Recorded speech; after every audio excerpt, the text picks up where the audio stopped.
So I hope तुमने भी सुना होगा, सरकार लगाती टैरिफ कोटास।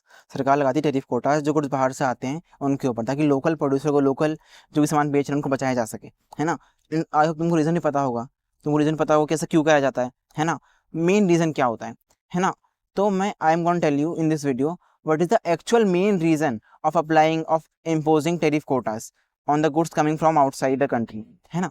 बताने वाला इस वीडियो में। एंड ये मेरी गारंटी है, तुम सुन लोगे ना इसको, तुम कभी नहीं भूलोगे रीज़न को। तुम सुन लोगे तो भूलोगे नहीं तुम लाइफ में भी। तो सुन लो रीज़न। तो to explain this I am gonna take the example of farmer. Farming goods से बहुत सारे टैरिफ कोटास लगते हैं, तो ये बचाया जा सके, है ना। फार्मर्स को, लोकल फार्मर्स को बचाया जा सके ताकि। तो लेट्स सपोज एक कुछ लेते हैं farming good, like let's suppose हम ले लेते हैं बैगन को, ठीक है। अगर सरकार ने बैगन इंपोर्ट करना बाहर शुरू कर दिया और लोकल फार्मर जो है वो बैगन बेचते हैं 50 रुपये किलो, एंड बाहर से आ गया वो 45 रुपये किलो, 40 रुपये किलो, बिकॉज बाहर जो टेक्नोलॉजी है वो अच्छी टेक्नोलॉजी है, तो ईजिली लो कॉस्ट पे ग्रो कर सकते हैं। एंड बाहर से इंपोर्ट होने लग गए, टैरिफ कोटा हटा दिया सरकार ने, ठीक है।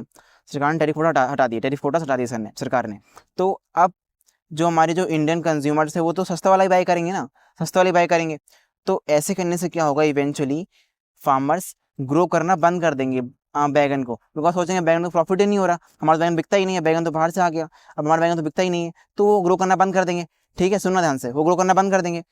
अब 2-4 साल बाद वो ग्रो करना ही भूल जाएंगे, कोई भी फार्मर ग्रो नहीं करेगा, सोचेंगे जब बाहर से आ ही रहा तो क्यों ग्रो करना है ना, जब बाहर सस्ते में इम्पोर्ट हो ही रहा है तो क्यों ग्रो करना है, कोई भी ग्रो नहीं करेगा। एंड अगर सबने ग्रो करना बंद कर दिया लाइक 3-4 साल के अंदर अंदर, एंड मान लो 5वें साल पर बाहर वाली कंपनी ने बैन कर दिया, बाहर जो कंपनी थी, बाहर जो कंट्री थी, उन्होंने बैन कर दिया कि आप तो बैगन एक्सपोर्ट नहीं कर सकते, तो अब बैगन आना बंद हो गए यहाँ पर, है ना। अब बैगन आने बंद हो गए।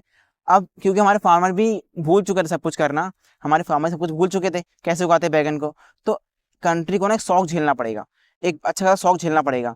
जब तक फार्मर्स दोबारा से सीख नहीं जाते बैगन ग्रो करना है, दोबारा से स्टार्ट नहीं कर देते, तो एक अच्छा खासा कंट्री को शौक झेलना पड़ेगा, 1 साल के लिए 2 साल के लिए झेलना पड़ेगा शौक।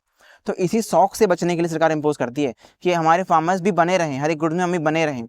इसे तुम कहीं भी एग्जाम्पल अप्लाई करते हो कि शर्ट के ऊपर, बाइक के ऊपर, जूतों के ऊपर, लाइक बाइक नहीं, जूतों के ऊपर, कपड़ों के ऊपर। कपड़े आने अच्छा सस्ते दाम पे इम्पोर्ट होना शुरू हो गए, बहुत सस्ते दामों पर, तो हमारे लोकल प्रोड्यूसर इवेंचुअली डाई हो जाएंगे, मर जाएंगे। एंड झटके से किसी दिन बाहर की कंट्री ने एक्सपोर्ट करना बंद कर दिया, तो हमको एक बहुत तगड़ा शौक झेलना पड़ेगा।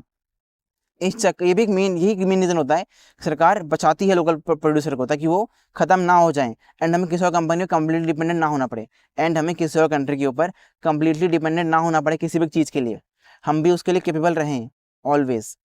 तो आप समझ में आएगा आपको, एंड नहीं समझ में आया तो आप दोबारा रिवॉच कर सकते हो वीडियो का, फिर कमेंट में पूछ सकते हो।